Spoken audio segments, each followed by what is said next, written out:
What's up, guys? Nuance Bro checking in, and today we're going to be talking about a recent segment on Jon Stewart's show, The Problem with Jon Stewart, where he has a problem with white people. Now, this video is going to be packed full of stats, numbers, facts, figures, which I know you all enjoy, so be sure to stick through to the end and enjoy the show. Now, I obviously can't include the clips in their entirety in this video, otherwise this video would be a gazillion hours long, so I will include the links in the description box down below.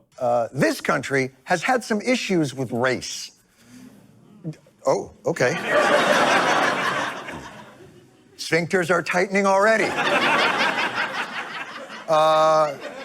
We've had some issues with race. There was that incident in 1619, and then had a few hiccups since then, but mostly it's been fine. So we start off in the quintessential Jon Stewart fashion, where he does his Jon Stewartiness, and we're talking about race. Let's see where this goes. Until a couple years ago, another rare bad thing happened to black people in the summer of 2020. George Floyd's death is sparking a national reckoning. The death of George Floyd, it sparks this global movement, this racial reckoning. We don't want to right the wrongs. I just reckon we're going to think about it for a bit. So he brings up the George Floyd incident as the most recent example of racial strife in this country, and we're going to talk about racial reckoning now. Well, not to worry. This egregious midday murder will not be in vain. Let the work of righting centuries of oppression begin. Aunt Jemima is being retired.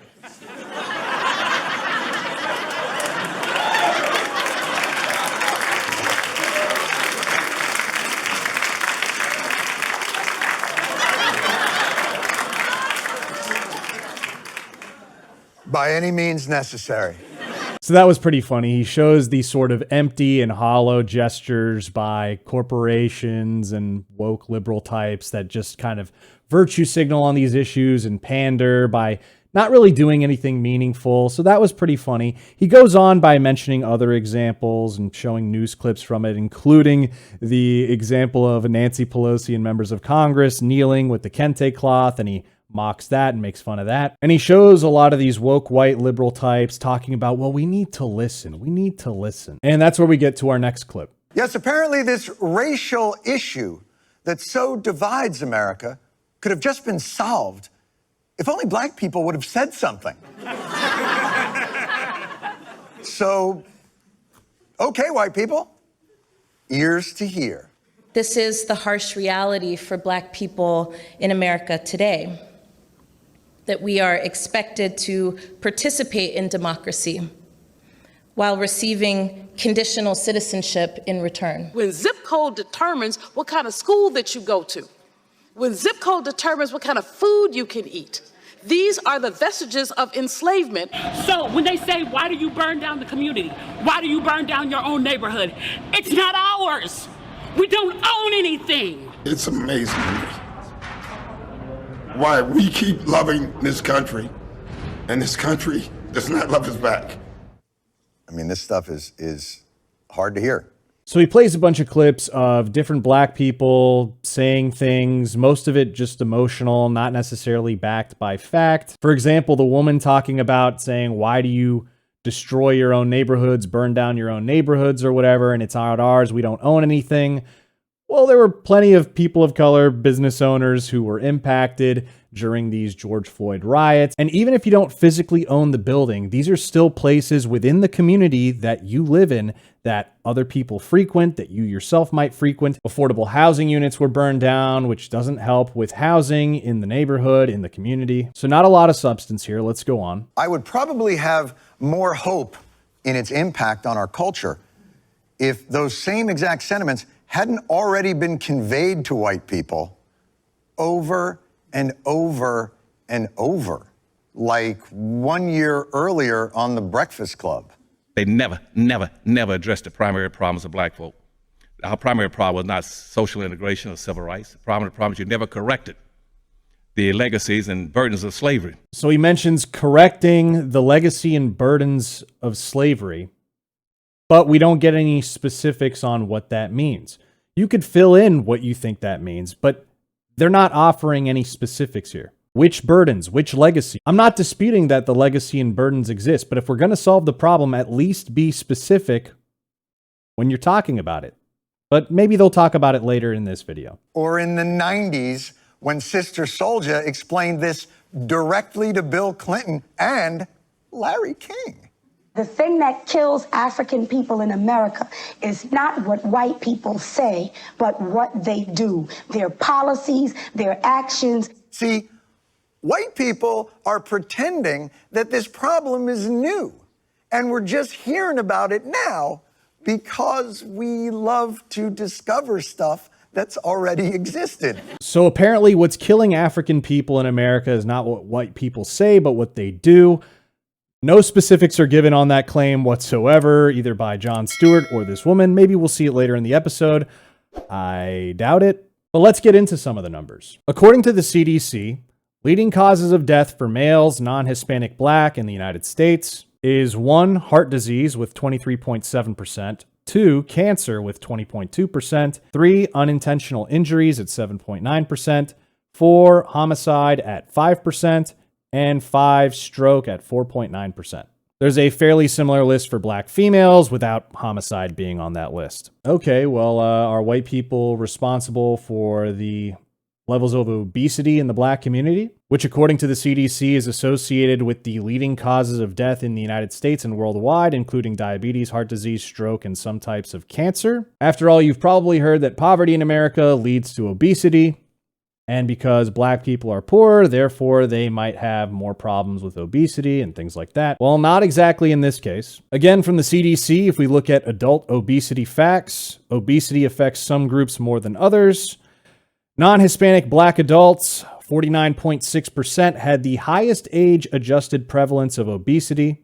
Okay. But if we scroll down, we can see obesity and socioeconomic status. Obesity prevalence was higher in the highest income group than in the lowest income group among non-Hispanic Black men. So rich Black men are fatter, statistically, than poorer Black men. And for the women, among non-Hispanic Black women, there was no difference in obesity prevalence by income. Okay, well, we saw homicide, for example. That was one of the top 5 for Black males. And in fact, for younger Black males under the age of 45 in particular, once again from the CDC, we can see that homicide was the #1 cause of death for non-Hispanic Black males under the age of 45, with it being the cause of death for 35.3% of those between the ages of 1 and 19 years old, and 27.6% for those between the ages of 20 and 44. So maybe it's white people killing the Black people. Once again, no. As you can see from the FBI's Uniform Crime Report for murder in the year 2016. And again, these proportions are fairly consistent from year to year. Also, this is single victim, single offender. Under the category of Black or African American, you have 2,870 total victims, of which 243 were killed by those who were white. Keep in mind, by the way, that many of those whites are Hispanic whites, but 2,570 of the offenders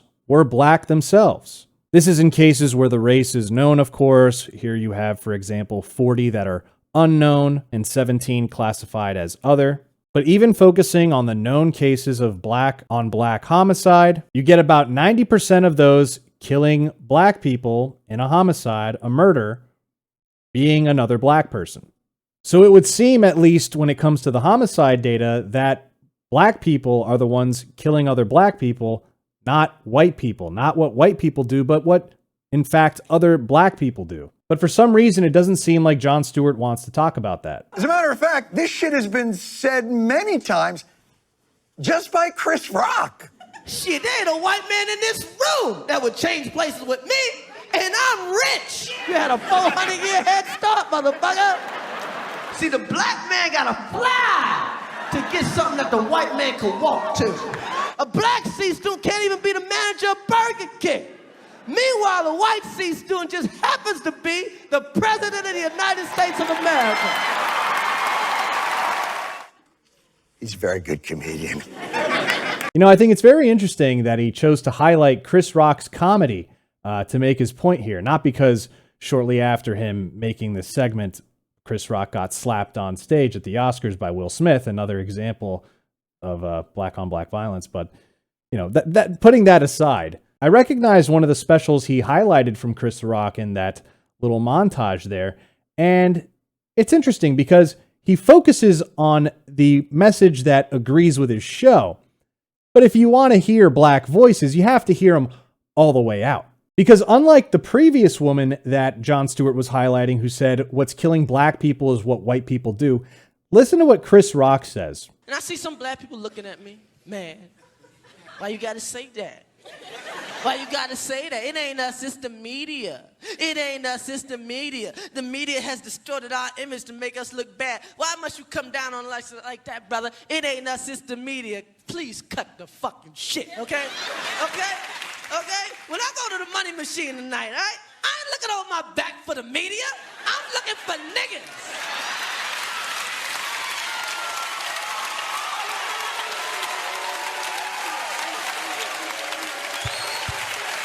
And of course, the audience bursts in thunderous applause because they know it's true. It's something that resonates with the black community because they know, because statistically, they're the ones that are targeted the most by other black people. Like he said, they're not looking over their shoulder for the media or even white people or Asian people. It's other black people. Chris Rock used more colorful language there, but, you know, I'm a good boy. But you know what? It's wonderful that white people are finally ready to sit back and listen. But damn, the black people speaking out now are just sampling the classics. Racism is so deeply embedded into the fabric of the society. Thank you, Angela. Now, this is pretty rich. First of all, he says, thank you, Angela. Angela, if you don't know, Angela Davis. I've talked about this before, but I'll give you a quick intro. Angela Davis was one of the most wanted by the FBI for a while back in the 70s for murder and kidnapping. As you can see there in the caution note, Angela Davis is wanted on kidnapping and murder charges growing out of an abduction and shooting in Marin County, California on August 7th, 1970. She allegedly has purchased several guns in the past, considered possibly armed and dangerous. Now, Angela Davis defenders will tell you, well, she wasn't convicted. She was acquitted by a jury of her peers. Oh, they were her peers, all right. As you can see from this Los Angeles Times article from the time of the court case, 5 factors noted in Angela Davis' innocent verdict. Juror selection was definitely the primary thing, as you can see here, for example. Juror salutes crowd. One juror, a 30-something-year-old maintenance electrician from Montana, waved a clenched fist salute to a jubilant crowd of Miss Davis's supporters outside the courtroom. A woman juror, whom the defense thought might favor the prosecution, danced happily with a defense lawyer at a victory celebration that night. And at another defense party held privately, 10 of the 12 jurors exchanged champagne toasts with the 28-year-old communist and black militant. Could you imagine for a moment if Kyle Rittenhouse held a party, invited 12 of the jurors, and 10 of them showed up, and they were all partying with him? Could you imagine if one of the jurors, while walking into the courtroom, signaled to a group of Kyle Rittenhouse supporters that he was with them and supported their cause? Anyways, I could speak about Angela Davis forever, but Jon Stewart holding her up as this good person that people watching his program should be listening to? Wow. Frederick Douglass told white people, the rich inheritance of justice, liberty, prosperity, and independence bequeathed by your fathers is shared by you, not by me. He said that in 1852. So he picks out a Frederick Douglass quote talking about the circumstances at the time almost 2 centuries ago. But I'm pretty sure the circumstances of black Americans are way different nearly 200 years later than they were at the time. I thought we were talking about today. And yet, even after all that, the wealth gap, worse now. Home ownership, worse now.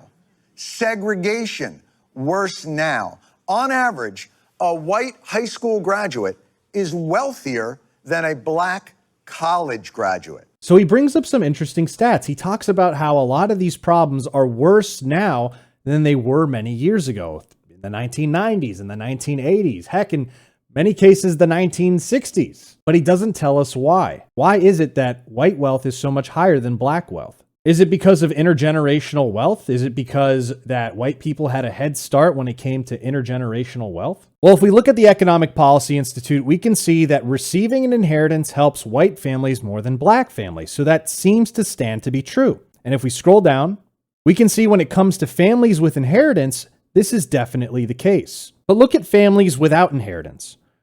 White people still have way more wealth without inheritance than black people. So again, why is that? Well, according to the Federal Reserve Bank of Cleveland, we then present new research showing that although differences in saving rates, inheritances, and rates of return on investments have all been suspected as playing a large role in maintaining the racial wealth gap, the gap is primarily the result of a sizable and persistent income gap. Okay, income, interesting. Also, keep in mind that the primary way that people in America build their wealth is through their home, where they live, real estate, the physical home that they live in. And as you can see from this National Association of Realtors website, single-family homeowners typically accumulated $225,000 in housing wealth over 10 years. That by itself is more than white families without an inheritance. That by itself is almost white families with an inheritance. Well, according to the Urban Institute, which is a left-leaning public policy think tank in Washington, D.C., breaking down the black-white home ownership gap, it focuses on 3 factors and breaks down the percentage effect of those 3 factors. So when it comes to income differences, that explains about 31% of the gap. The $38,183 median household income of black households is substantially lower than the $61,363 median household income of white households. And here you can see, even when you control for income, black people have lower home ownership rates than white people, even at the $150,000 or more range. Next is differences in marital status. That explains 27% of the gap. Compared with white households, black households are less likely to marry. If black households were married at the same rate as white households,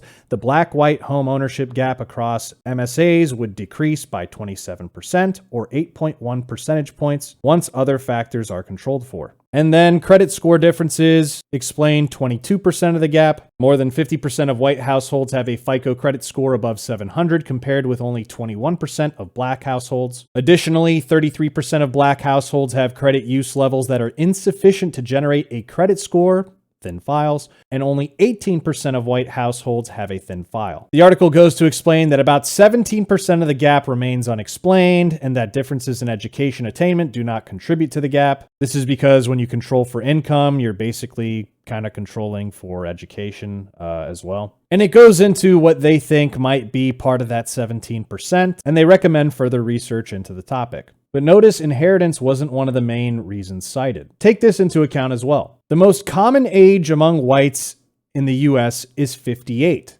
more than double that of racial and ethnic minorities. So as you can see here, white people are old. Most common age is 58 years old for white people. The most common age for black people is 27 years old. Blacks on average are younger, whites on average are older. Older people have more time to accumulate wealth, younger people do not. Now in the stats, you can control for age. And here's something interesting from Brookings, which again is another left-leaning organization. The black-white wealth gap left black households more vulnerable. And we scroll down. And this is very interesting. Here you see a graph for median wealth among unmarried households by age, race, and gender in 2019.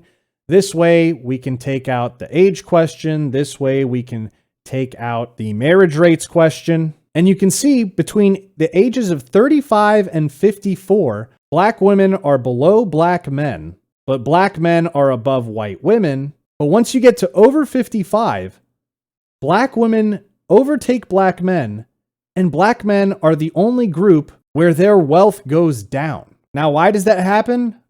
They don't explain it for some reason. They focus on the race difference, but they don't really explain why black women do better over the age of 55 and black men do worse, unmarried households, of course. But that seems like an important question to analyze. But in general, 2 is wealthier than 1. Getting married is important in wealth building. As you can see here in the Institute for Family Studies, those that have intact marriages have way more wealth than those who are remarried, divorced, and never married. And when you break it down by race, again, this is household assets of those 51 through 60-year-old men and women by marital status and race. You can see while the differences are quite large between whites and blacks in every group, you can see the level for a black intact marriage is at about the same level as a white person that was never married. And also, let's focus on this because he mentioned how the racial gap is getting worse. And we can see that here in this PBS NewsHour article. Today's racial wealth gap is wider than in the 1960s. And here they show average family wealth by race and ethnicity. I'd prefer if they used median, but whatever, we'll deal with what we got. And you can see the gap has grown over time. But this is after we've abolished Jim Crow,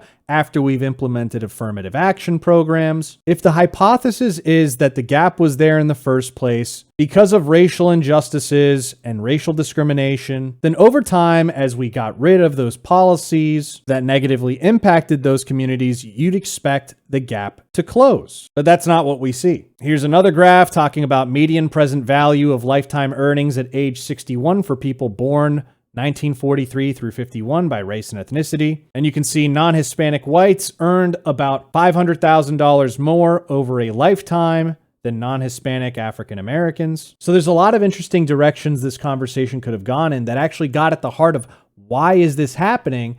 But Jon Stewart wanted to take the easy way out and just say, well, racism, historical racism, systemic racism, let's not get specific. Let's not actually address these issues and be frank and honest about them.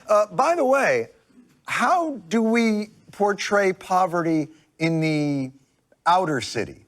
Ruggedly beautiful and deeply poor Appalachia for decades has struggled. People here have struggled more and more as their factories have shuttered and their coal mines have closed. It's been a slow, painful drip of job losses for decades. It used to be with a high school degree, you could get a job that actually could provide for your family. Yeah. And the disappearance of those may lead people to feel a lot more stressed. So that low self-worth, along with that hopelessness feeling, we start seeing tremendous depression. So how do you relieve depression? You can relieve it with drug use, alcohol use. White people are poor and do drugs because something has been done to them. Black people are poor and do drugs because they won't just get up and do something. So Jon Stewart goes on talking about how media commentators refer to people like Barack Obama or Oprah to show that, hey, anybody can do it. Anybody can become a successful black person in America if they just work hard. He also goes into the differences in how the media talks about the drug issue when they talk about crack cocaine, which was primarily in the black community. They talked about it in a very criminal context, but when they talk about opiates, which affect white people and things like that, and more rural parts of the country, they talk about it with compassion and things like that. And there's reasons for that, many of which I'll be mentioning because it's also related to this next clip that Jon Stewart's going to be talking about. Everything that happens is viewed through that filter. What started as peaceful protest devolving into something beyond that. An explosion of violence today. This is not what we want people to see of the city of Philadelphia. Well, it makes perfect sense. How would you like people to see the city of Philadelphia? The Eagles' victory touched off a wild celebration in Philadelphia. The celebration quickly got rowdy. Fans pulled down traffic lights. The awning in front of the Ritz-Carlton Hotel collapsed. Started fires and tipped over cars. Well, it looks like everybody had a good time there last night.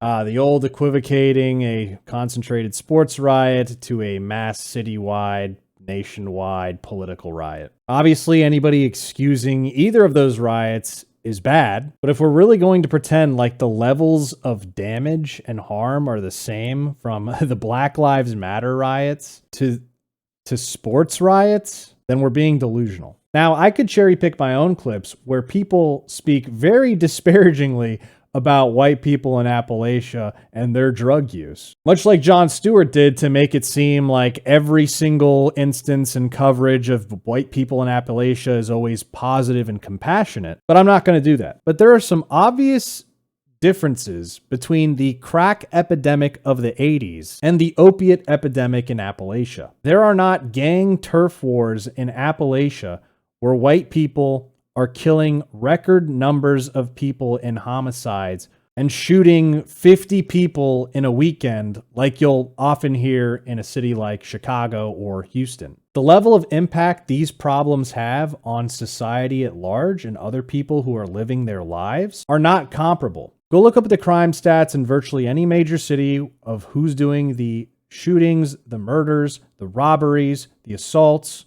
the home invasions, and you'll start to notice a pattern very quickly. For Jon Stewart to ignore the cultural issues in the black community is irresponsible. He's taking the easy way out. It's a cop-out, but it gets him brownie points with people on Twitter and those who watch his show. And thus, the problem with white people. Hold on.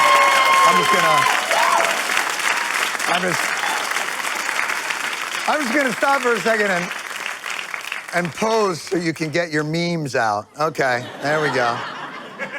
Get a good picture for your clickbaits. Thank you, John. I think I will. I'm going to use that as my thumbnail. Truth is, America has always prioritized white comfort over black survival. Black people have had to fight so hard for equality that they've been irreparably set back in the pursuit of equity. And any real attempt to repair a ton of that damage, reparation, sets off white people's "they're coming for our shit" alarm. Now, I can partially agree with this point, though I wouldn't call it necessarily white comfort. You could maybe call it white liberal comfort, but it would also include other groups of people in there as well. I might call it ideological comfort, because generally speaking, people on the left don't want to focus on the uncomfortable truths of what affects the black community and harms them if it runs counter to their ideology. When things clash with their worldview, they try to ignore it because it's uncomfortable to talk about. I would know, having grown up in San Francisco, the Bay Area, I've had these conversations with many of them. I think it's important for these people to accept uncomfortable truths, look at them, analyze them, even if it makes them uncomfortable, because once we understand what the problem is, we can begin with the solutions. But we'll never get anywhere if you continue to ignore the real problems. Now, that's just Jon Stewart's monologue. He also had a panel discussion. To my left is Chip Gallagher. He's a professor of sociology at LaSalle University. He researches social inequality and race. Lisa Bond, the resident white woman for Race to Dinner, a group that is trying to have better conversations about race in America. And joining remotely, longtime author and columnist Andrew Sullivan, editor of The Weekly Dish. Welcome, everybody. Thanks so much for joining us. So of particular note, I want you to focus on this Lisa Bond character, because she's with an organization called Race to Dinner. Now, as you might imagine by using your eyeballs on this individual, the race part is metaphorical, whereas the dinner part is quite literal. I feel like they'd have less problems if they reversed that order and made the race part more physical, literal, and the dinner part more metaphorical. But witty jabs aside, Race to Dinner was founded by Sarah Rao. And if you don't know that name, oh man, that's an entire rabbit hole of its own. Because Jon Stewart did not do justice in describing this group Race to Dinner. So here we can see an article from The Guardian, why liberal white women pay a lot of money to learn over dinner how they're racist. And here you can see the two co-founders of the organization, Sarah Rao and Regina Jackson. And you can see it say here, this is Race to Dinner. A white woman volunteers to host a dinner in her home for 7 other white women, often strangers, perhaps acquaintances. Each dinner costs $2,500, which can be covered by a generous host or divided among guests. And check out this racist shit. If you did this in a conference room, they'd leave, Rao says. But wealthy white women have been taught never to leave the dinner table. Look at this one white woman at the table when she tries to talk about racism. She says, I want to hire people of color, not because I want to be a white savior. I have explored my need for validation. I'm working through that. Yeah, I'm struggling. She stutters before finally giving up. Look how crazy this scenario is. Across from Campbell Swanson, Morgan Richards admits she recently did nothing when someone patronizingly commended her for adopting her 2 black children as though she had saved them. Quote, what I went through to be a mother, I didn't care if they were black, she says, opening a window for Rao to challenge her. Quote, so you admit it is stooping low to adopt a black child? And Richards accepts that the undertone of her statement is racist. You really can't make this up. These people are paying for this. And just to give you more of a taste of the insanity of Sarah Rao, take a look at her tweets. From November 10th, 2021, she says, white feelings are responsible for so much death and destruction. From February 10th, 2022, white people are really out here fighting white supremacy, racism, and xenophobia with sensitivity trainings. Keep in mind, what she's doing at that table is quite literally one of those sensitivity trainings. From August 20th, 2021, it is amazing how many white women continue to DM and email me asking if they can, quote, pick my brain or hear more about my story. Stop asking any and all black, indigenous, and brown to educate you all on your own racism and xenophobia. Just stop. Remember, it's literally her job that she gets paid to do to educate them on their racism and xenophobia. I guess she's saying, don't DM her for free advice. Pay her $2,500 to do one of these crazy dinners for you. And there's a bunch of other tweets where she talks about how she's giving up on white people, how white people are responsible for all these problems, etc., and how she's supposed, like, what? So you do all these things to me, and I'm supposed to like you as white people, etc. It's insane. So yeah, just keep that in mind when you see this race to dinner lady in Jon Stewart's episode, because this is who he brought on to be on his side, I guess. I think at its core, I think white people put blame on black people for the position that they are in, and then believe that white people will lose something in order for black people to gain it.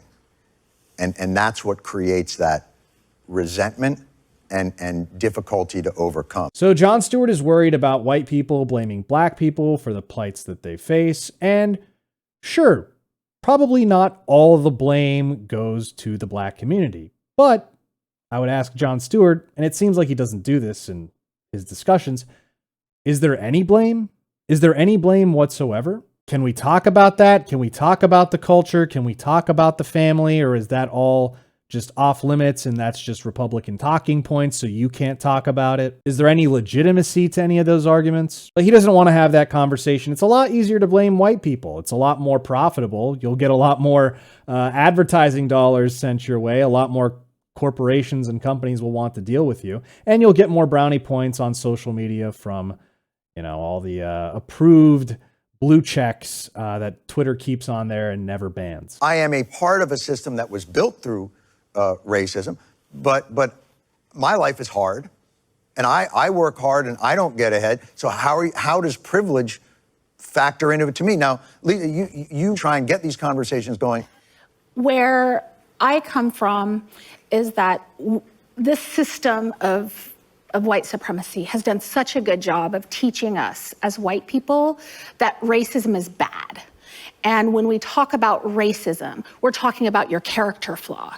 If we say you're racist, it's a character flaw. Mm-hmm. I'm bad, and I know I'm not bad. I think I'm a good person. I think I'm a nice person. And I know that I am racist. And I know that I'm racist because I, every single day, uphold the systems and the structures of racism.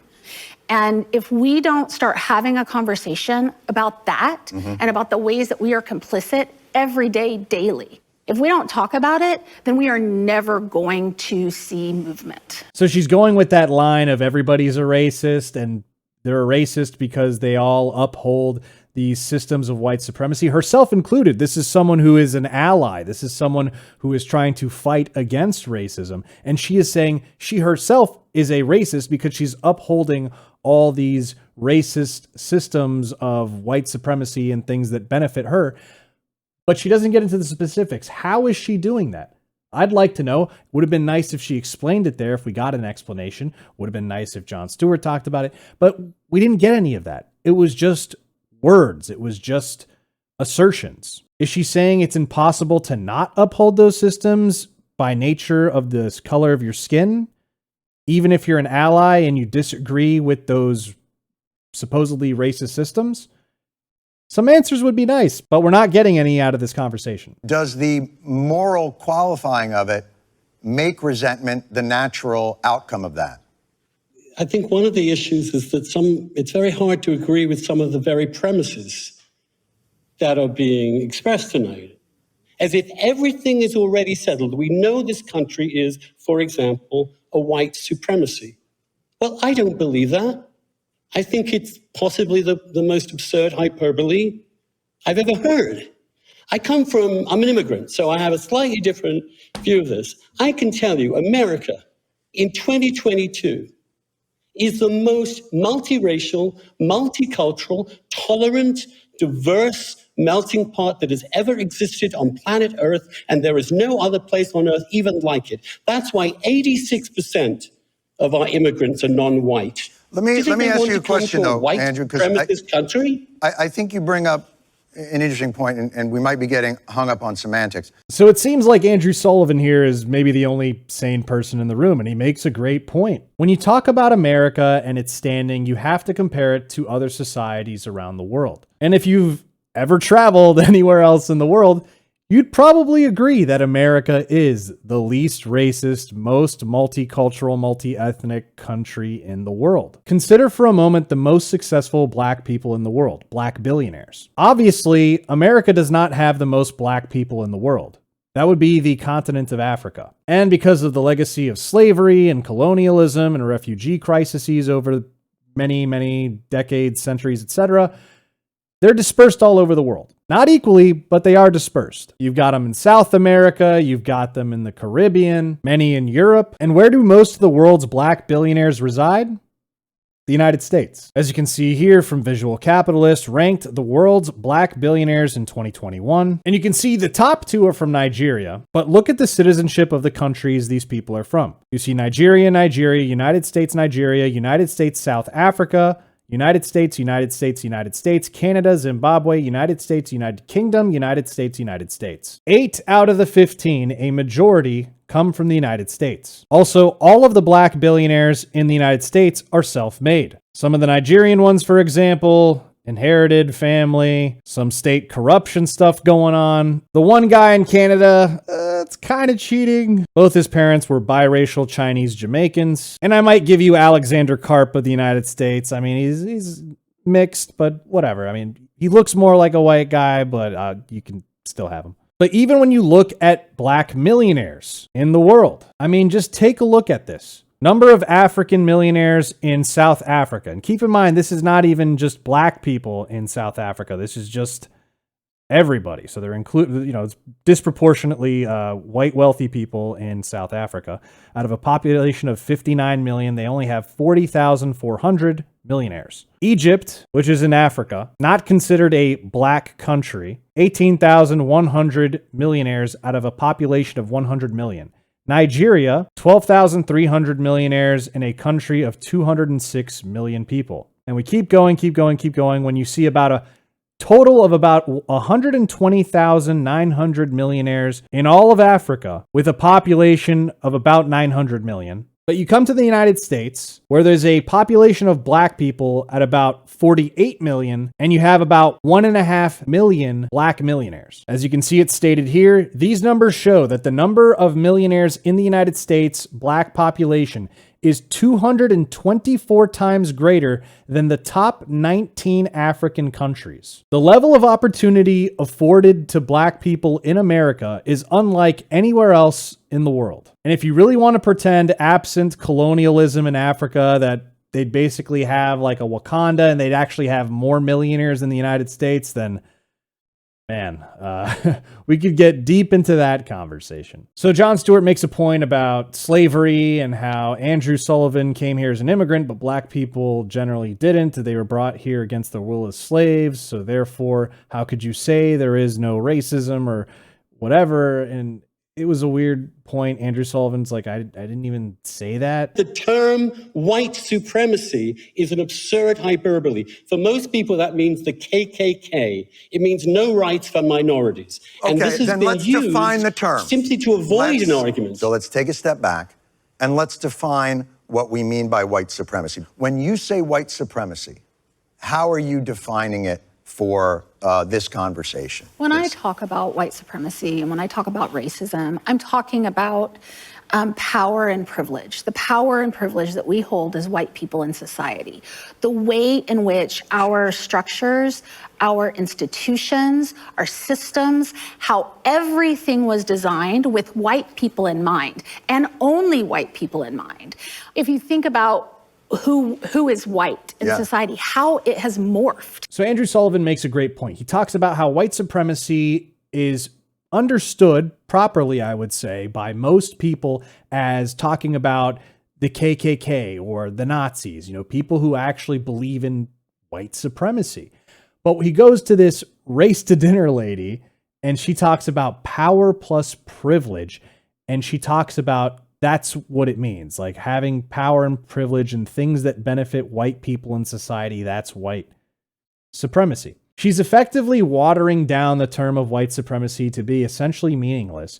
And I would ask her, would she call herself a white supremacist? Would she introduce herself at gatherings as a white supremacist? I would also ask her, does she think white supremacists should be hired for jobs? Should they be allowed on social media? You see where I'm going with this. It's obviously an absurd definition. I don't know why you take things that exist and already mean something and then try to appropriate them to mean something else. Just make up a new word for this. Make up your own word. You don't have to steal other words like racist, for example, where they try to change the definition of racist in order to pretend like minorities can't be racist because their definition of racism involves power plus prejudice, even though that's not what racism involved in the first place. Sure, you can be a more effective racist if you have power in addition to the prejudice, but power is not required. And but you think it's purposeful? It's absolutely purposeful. Andrew, would your argument be that you don't believe that that's purposeful or that it doesn't exist? I don't believe it exists. Okay. I don't know what these systems are. Okay, so give me one system. All right, redlining neighborhoods. Capitalism? No, redlining neighborhoods. That was a state-enforced thing from Jim Crow, which is the one point at which I think absolutely is true. So you just said it doesn't exist except for that. No. Yeah. No, I said white supremacy doesn't exist. But, so when the New Deal was passed, right? When the New Deal was passed, black people were explicitly not allowed to have those loans. So you saw the exchange there between Andrew Sullivan and Jon Stewart, where Jon Stewart mentioned redlining as one of these white supremacist systems. Now, again, they're talking about present day. Redlining was outlawed many years ago. It doesn't exist anymore. It's not a thing. Now, if you want to talk about the effects of redlining are still felt today, much like they talk about slavery and how the effects are still felt today, that's a conversation. But don't pretend that that's still a thing. It's not still a thing. The effects might still be, but the actual redlining itself, they probably should have clarified it's not a thing anymore. Also, redlining affected white people too, by the way. It affected Italians, it affected Irish, it affected Asians. But even with redlining, the rate of black home ownership during the era of redlining grew faster for black people than it did for white people, even though the overall rate of home ownership was less. And you can see that by the end of redlining, when it was outlawed, black home ownership in 1970 is still higher or about the same as it is in 2019. So at least on the home ownership front, where Jon Stewart claimed they couldn't get loans because of redlining, and that therefore that prevents home ownership. And again, there were problems with redlining. I would argue effects that are still felt today from redlining. But Jon Stewart is trying so hard to make this a one-sided conversation where all the blame is put on white people, and even the accomplishments of black people during a lot of those tough times aren't even acknowledged, and how they made great leaps and bounds during those times. Leaps and bounds that we don't really see today as much, to be frank. You saw it during those harder times. Why is that? They're not really having a conversation about it on Jon Stewart's program. Why not be a bit more balanced? I mean, I know he's having Andrew Sullivan here to be the counterbalancing voice, even though it's kind of 3 against 1 here, but this really isn't a productive dialogue. So they mention other things, Social Security, GI Bill, Homestead Act, etc., and they rehash some of the things they already kind of talked about. But then Andrew Sullivan chimes in again, and this exchange happens. Andrew, you're not living on the same fucking planet we are. Honestly. I really don't think you are. I think you are not living I think you are not living in the planet most Americans are, which is why this kind of extremism, this anti-white extremism, is losing popular support, is creating a backlash, is going to elect Republicans and undo a lot of the good you think you're doing. This is what happens when you don't talk about it. This is what happens when white people don't talk about it, is you have racist dog whistle tropes like this that actually perpetuate and perpetuate and perpetuate. So I did not come on this show to sit here and argue with another white man. That's one of the reasons that we don't even engage with white men at Race to Dinner. I mean, there you go, folks. You see the blatant racism right there. I mean, she made Andrew Sullivan's point for him, where he's talking about this is an anti-white type of ideology, this rhetoric, it's creating a backlash. And then she goes straight into the anti-white stuff right there, where she says, we don't even engage with white men at Race to Dinner, which is true. They literally say that, even in that article I was talking about earlier, they literally don't and won't talk to white men. And you're going to see Jon Stewart, he's not going to come to the defense of his guest, Andrew Sullivan, who he knows is not a racist, bad person, etc. He's going to side with this crazy anti-white lady. Honestly, if white men were going to do something about racism, you had 400 years. You could have done it. Okay? So I am 58 years old. I'm shutting you down right now.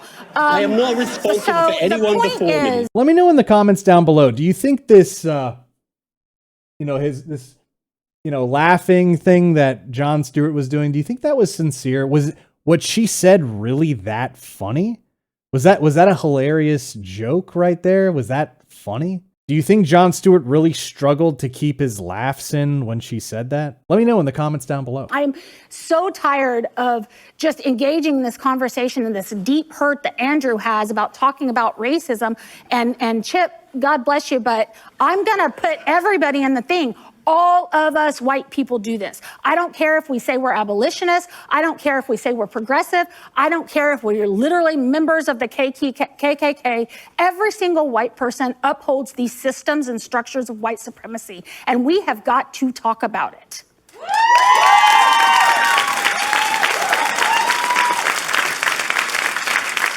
If I could finger snap, I would finger snap right now. Yes, that's right. That's Jon Stewart agreeing with this crazy anti-white lady who just grouped herself, Jon Stewart, this Chip guy, and Andrew Sullivan in with the KKK, saying they all uphold the systems of white supremacy.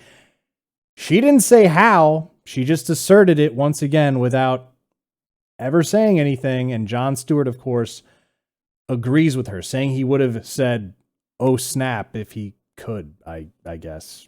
Let's remove it then from the... calling me a racist, John. You've been doing a pretty good job with it yourself there. So, but Andrew, you're taking words out of context and blowing them out of proportion so that you don't have to deal with having to figure out a way to deconstruct the barriers that were put in place for black people in this country and give them a better chance. So that's amazing. Andrew Sullivan calls out how this guest of Jon's is calling Andrew Sullivan a racist, and Jon Stewart's agreeing with that. And when Andrew Sullivan points this out, Jon Stewart, instead of saying, you know what, you're right. I know you're a friend of mine. I brought you on as a guest. You're not a racist. I know this. Of course, this is ridiculous. And he said, well, you're actually doing a pretty good job of that yourself there, bud. Really? Is this what's going to resonate with most of America? Is most of America looking at Andrew Sullivan and thinking he's the unreasonable one? Or are they looking at the Race to Dinner lady who just completely wrote off white men, saying we won't even engage or talk to them? And that's the reasonable one that Jon Stewart said he would agree with and go, oh snap, if he could snap. The studio audience is not America. Twitter is not America. And it's interesting that Jon Stewart would accuse Andrew Sullivan of taking words out of context and blowing them out of proportion, when him and his guests have been doing that to Andrew Sullivan this entire conversation. So they go on to talk about how they need to constantly have conversations about race and how to go about it, etc. But then they get to the topic of okay, what can they do to improve the circumstances of black people? The professor says some things. I think he mentions infrastructure or whatever, but then it goes to Andrew Sullivan and they ask him what he thinks, and just look at the reaction to what he says. I think we need to focus intensely on young education. I think education is crucial.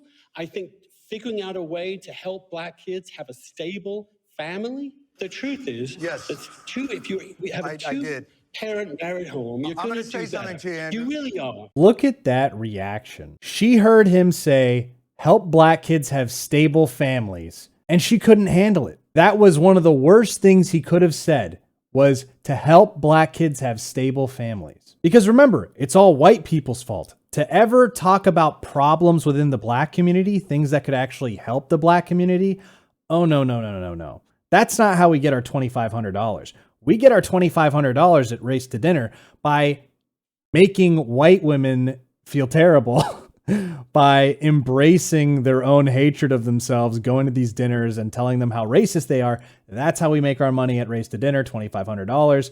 We don't get it by talking about problems with the black community, problems that they're facing with the black family and educate. No, we don't make our $2,500 that way.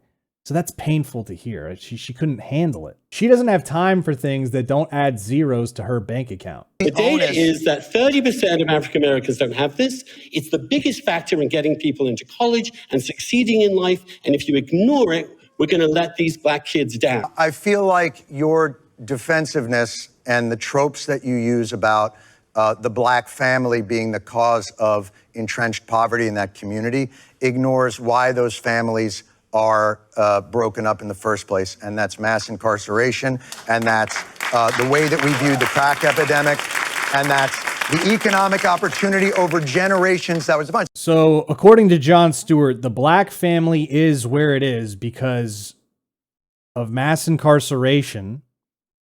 So I'm guessing he's saying like the fathers were arrested, and that's the reason why most of these black families are in disrepair. And the ways we view the crack epidemic. So apparently viewing the crack epidemic a certain way breaks up black families. Tell me this, John, why were the marriage rates so much higher in the black family when they were facing so much more adversity in the 1960s than they are now? Why are we not having that conversation? Why do you just want to blame everything on white people?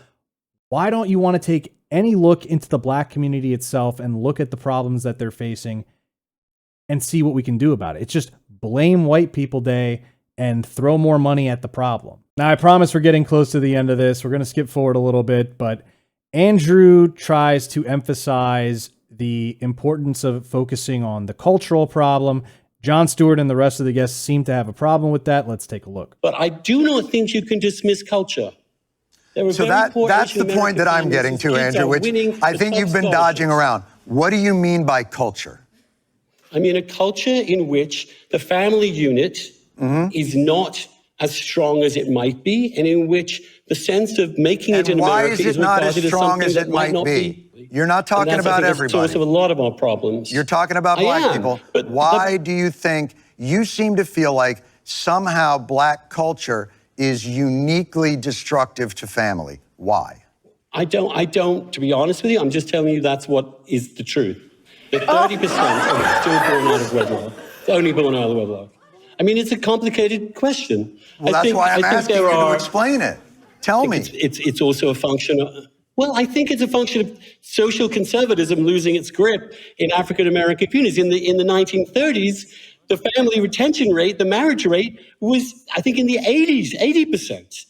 If it was 80% in Harlem in 1928, and it's only 30% now, we need to get it back to where it was, to have a better chance for kids, for black kids to succeed. That's what I'm talking about. Because you care about black kids. And you see that gross cheap shot at the end by the Race to Dinner lady, where she says, oh, because you care about black kids. Oh, yeah, sure.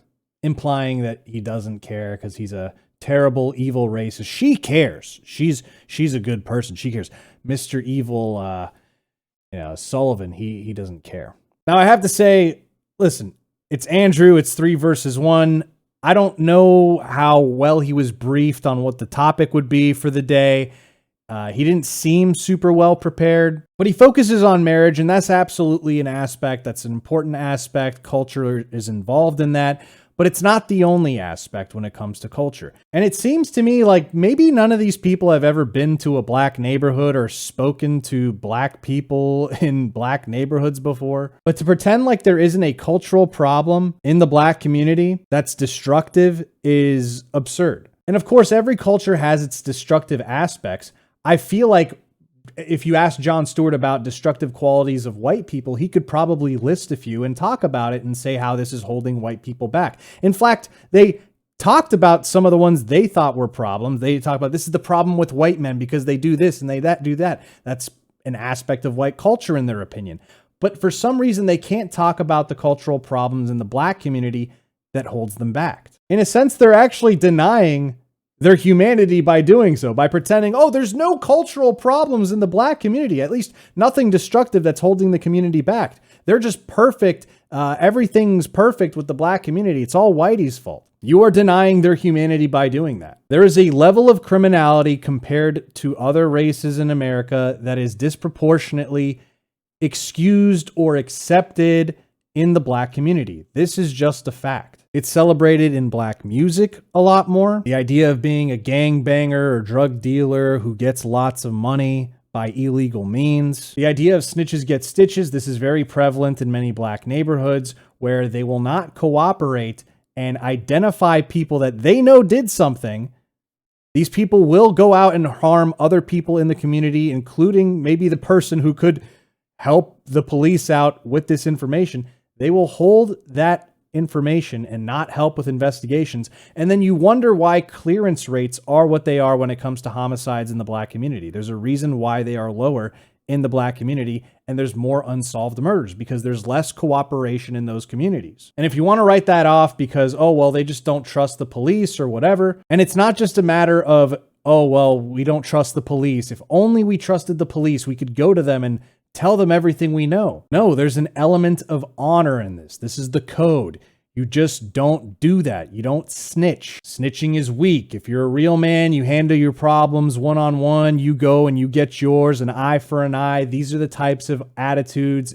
It's an honor culture. It doesn't even have to do mostly with not trusting the police. But these guests don't want to talk about this because their financial stake, frankly, is not in actually solving these problems. You have Jon Stewart, who's got a television show. It has to do well with certain demographics. If he says the truth, he's not going to get as many viewers from those demographics. He's not going to get all the brownie points from Twitter, and they're not going to share his stuff. He won't be able to go to his fancy dinner parties with very socially liberal sensibility people. You have a sociologist who's in sociology. He has to literally peddle this nonsense for a living. And you have the race to dinner lady who's getting $2,500 from white women who hate themselves and want to hear how they're a racist. And that's the end of the video. I don't know how long this video is going to be. Hopefully it's not too long. But if you enjoyed it, hit the thumbs up. It really helps out. Leave comments down in the comments section down below. Don't forget to like, comment, and subscribe. Social media links are in the description box below, as well as merch. Support us at nuancebro.com/join, and I'll see you next time, bro.